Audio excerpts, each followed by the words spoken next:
But Gravity Falls is just the beginning. It's time to take our chaos worldwide! Global domination. I could get used to... What? Most people believe Bill Cipher lost, that weirdmageddon ended and the universe was saved. And on paper, that's true. Bill was defeated and the world survived. But here's the problem. Bill Cipher didn't lose because he was weak. He only lost because he made one mistake at the last possible moment. And if that mistake had never happened, there wouldn't have been a universe left to save.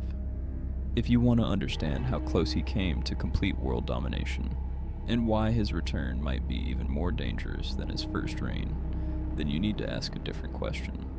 Not how Bill lost, but what would have happened if he didn't. Bill Cipher didn't lose because his plan failed. He lost at the last possible point, because by the time weirdmageddon began, Bill Cipher had already won. Or at least, that's how it looked. When Bill Cipher started weirdmageddon in Gravity Falls, he reached something close to godlike power. Reality bent around him, time lost meaning, physics stopped applying, he couldn't be outpowered, and he couldn't be killed in any normal sense. Bill had removed every rule that could be used against him. At that point, weirdmageddon was victory in progress. The universe had already become what Bill wanted it to be, and that's what makes his defeat so unsettling. Because if he wouldn't have done one costly mistake, Bill Cipher wouldn't just rule Gravity Falls, he would rule everything. For most of his existence, Bill Cipher had limits for his power. But during weirdmageddon, those limits disappeared, because Bill got a physical body, and that changed everything. Once Bill Cipher gained a physical form during Gravity Falls, he was no longer bound by the usual restrictions. He didn't need deals, he could act directly. We see the full scope of this power on screen.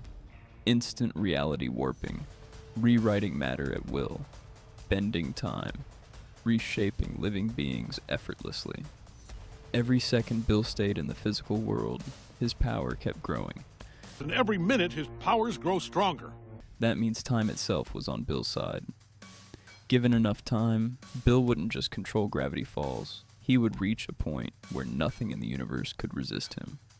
At that level, Bill wouldn't need strategy anymore, he could simply decide what reality is, which makes his defeat terrifyingly fragile.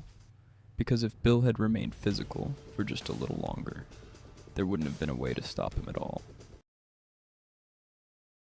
It's easy to think Bill Cipher's defeat was always meant to happen, that the heroes were destined to win. But this wasn't the normal outcome, it was the exception.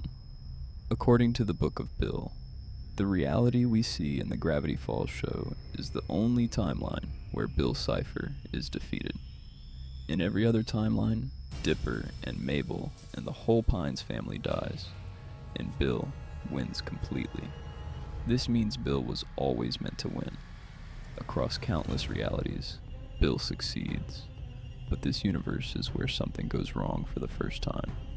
If Bill had gotten past the borders of Gravity Falls, if the Pines family had died like they do everywhere else, then weirdmageddon would have spread from a town to the world to the entire universe. Nothing could have stood in Bill's way. It would have been game over for everything. Bill Cipher didn't almost win. He did win, in every version of reality except one. And the ending we see is the only universe where Bill isn't the ruler of everything. By the time weirdmageddon began, Bill Cipher had power and control over reality itself. But there was still one obstacle he couldn't brute force his way through. The strange, magical barrier surrounding Gravity Falls was the only thing preventing Bill from spreading weirdmageddon beyond the town's borders. Bill could warp reality inside the bubble, but he couldn't cross it. And there was only one person who knew how to bring it down: Ford Pines. Ford didn't just study the paranormal, he understood the mathematics behind it. Hidden in his research was a specific formula capable of disabling the barrier entirely. That knowledge made Ford the final lock on the universe, if Bill had extracted that formula, through manipulation or force. the barrier would have fallen, and the moment it did, Weirdmageddon wouldn't stay local. It would go from Gravity Falls to the world, to the solar system, and eventually to the entire galaxy. Bill didn't need to conquer everything at once. He just needed to remove the last boundary. That's why Bill never stops targeting Ford, not for revenge, not for pride, but because Ford is the only mind capable of ending all resistance forever. Bill Cipher wasn't missing power. He was missing one equation, and if he had gotten it, there would have been no second chance. For all his power, Bill Cipher had one weakness: the mindscape.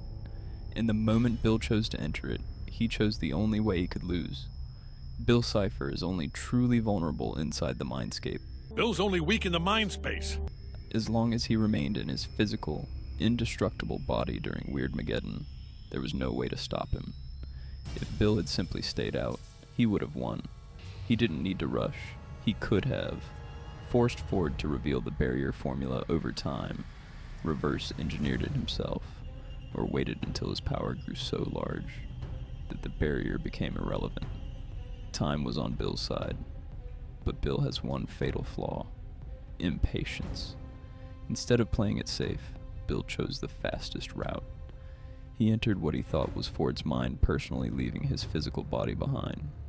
And the moment he did that, he became vulnerable to something he never truly respected: human sacrifice. Inside the mindscape, Bill could be trapped, disconnected, and erased. If Bill had waited, if he had been patient, if he had stayed in his body just a little longer, there would have been no winning move left for the Pines family. Bill didn't lose because he was weaker. He lost because he tried to win too quickly. Bill Cipher wasn't defeated by strength. He was defeated by his own nature, a being who cannot wait and cannot slow down. And in the one moment where patience mattered most, Bill Cipher rushed and lost everything. Bill Cipher didn't die. He was contained, and containment isn't the same as defeat. So the real question is this: what if Bill is still planning his return? We know Bill Cipher is actively trying to escape the Theraprism. He searches for loopholes, just like he always has. And if Bill ever succeeds in breaking free, one thing will be different. He's already learned how he lost. Bill now knows the mindscape is his only true weakness. Patience would have guaranteed victory, and rushing into control cost him everything. If Bill returns, there's no reason to believe he'd make the same mistake twice. He wouldn't leave his physical form behind again, and he wouldn't gamble on deals he doesn't need. Instead, Bill could wait for the perfect moment where nothing can stop him, and then act patiently. In that scenario, Weirdmageddon would be inevitable, and this time, there will not be a final moment where someone can stop him. Bill Cipher is most dangerous after failure, because now he has something he didn't before: experience. If Bill returns, it won't be as reckless. It will be as something far worse: a being who knows exactly how close he came, and exactly how to never lose again. Thank you for watching the video. I will make more videos like this in the future, so subscribe if you don't want to miss uploads like this.